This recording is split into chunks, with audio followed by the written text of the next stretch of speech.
Hey, welcome back to Ride On MMA. My name's Connor, and today we're going to be going over head movement, specifically slipping straight punches, jabs, and crosses. So if you like this type of content, make sure you like the video, subscribe to the channel, and let's get into it. Okay, so today we're going to be going over slipping, and specifically that's head movement to avoid straight punches. So that would be Yazzy's jab and cross, whether she's southpaw or orthodox, doesn't matter. It's going to be head movement, which basically takes our head off of the center line. And a couple things to understand right off the bat when it comes to head movement, just as a general theme and understanding of how we use head movement. Head movement in most combat sports is not literally like moving your head, right? You're moving your body, which creates the head movement. So I'm using my core, I'm using my footwork, and that's where most of my head movement is going to be coming from. So that's the first thing to understand when we're going to be doing these motions, is making sure that you're going to be using these more so than doing this. Because I see a lot of beginners sometimes when they're first learning how to slip punches, is they sort of like turn and lean their head away like this. In general, we shouldn't really need to use our neck for much of our head movement. There's going to be moments when we're at more advanced or intermediate levels where we could use maybe some of those more fine and intricate movements where we're going to be turning our heads literally to avoid punches. But in general, we want to be using our core and our legs to be doing these motions. Getting into the actual movement that we're going to be doing for our slipping, if me and Yazzie are both in our fighter stances here, we're going to be basically crunching through the sides of our core. And when we do this, we want to stay consistent with our hand position and with our head position. So what I mean by that is I pull my chin in, right? I'm looking through my eyebrows at my opponent, and I don't want to manipulate that as well as I'm doing this movement. So just to understand that part, right, a simple thing you can do to sort of learn it is you hold your hands at the sides of your hips or right above your hips, and you crunch over top of them. You can see how my bottom half is really stable while I'm doing this. All right, I'm not doing this where I'm throwing my butt out as I do it, because if I disconnect my hips from my legs like this, now I've really lost my ability to use my footwork. I have to get my hips back, and then I can start moving my feet again. So you want your hips to be more or less right over top of your feet and not be swinging your ass around to do your head movement, right? It's all from your core. For hand position, my elbows are in, my hands are up, my chin is down, just like we mentioned. And as I do that movement, those hands stay in consistent position. So you can think about head movement sort of in two contexts, right? First being just defensive, where I'm just moving my core, right, purely to defend myself, getting my head off the center line. I'm not really thinking about a counter. I'm just, again, defending, right? Or I can think about it in the context of setting up a counter or throwing a counter, where I'm going to use a little bit more of my shoulder turns, right, and maybe be turning my feet too as I do that head movement. So there's no perfect way of doing head movement. It really depends on what you're trying to do when it's happening.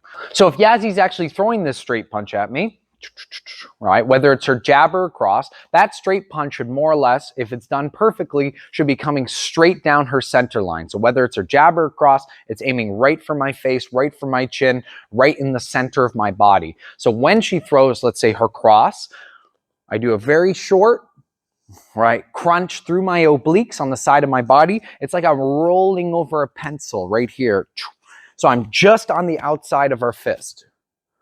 When we're doing our head movement, we want to try to do it with as much subtlety as possible. So when she throws that cross, I'm not swinging my head all the way down here. I'm not trying to go any further than I need to, unless I already have a follow-up plan. Like I'm going my head all the way out there so I can set up a shuffle or some sort of other footwork. But in general, if we're just thinking about the defense as its own, right, I want to stay close to that fist as possible, because the closer I am to her fist, then the closer my counter is going to be to her as well. Not to mention, if we overdo a motion, Yazzie could feint me, boom, and then throw up a right high kick. Oof, and I'll throw my head into that, which a lot of kickboxers tend to do if we're thinking about not just boxing, but when we're mixing in kicking and MMA stuff as well. So if I stay close to that fist, when I slip it, and she throws up that right high kick, right, I have a lot of time in between that kick leaving the ground and it getting to me to defend myself. Vice versa for the jab. Again, if we're just thinking purely defensively, when Yazzie throws her jab at me, right, it's that short crunch just to the outside of that fist. All right, again, she throws the jab, boom, short crunch. And when we're doing these movements too, one last thing to mention about being consistent in our hand position, our foot position, all that sort of stuff, head position. When she throws that jab at me, I don't want to be juggling my hands as I do it. If I don't need to do that, then don't do it.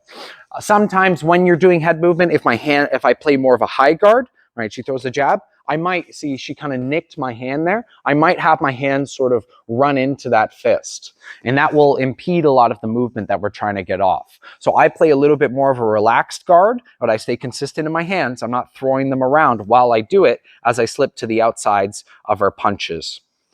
The reason why I'm slipping to the outside versus the inside as a fundamental movement, if I go to the outside of her punch, she doesn't have all of her strongest weapons loaded, ready to strike and hit me. But if I'm to the inside of her punch, now I'm running into her power side punches like her crosses and her power kicks, all of that stuff. It's not necessarily wrong to do, but as a consistent habit, it's usually safer to move to the outsides of the strikes versus to the inside. But neither is wrong, just so you know. One super common mistake that people make when they're doing these head movements is they pair them with other defenses. So like I was mentioning before, right, we want to do all of these motions with subtlety. So when she's throwing that punch at me or your opponent's throwing that punch, you don't want to have to feel like you're parrying as you're slipping off. You're basically doing two defenses for the price of one, right? You don't need to, right, parry and slip. One of those blocks should be able to defend you.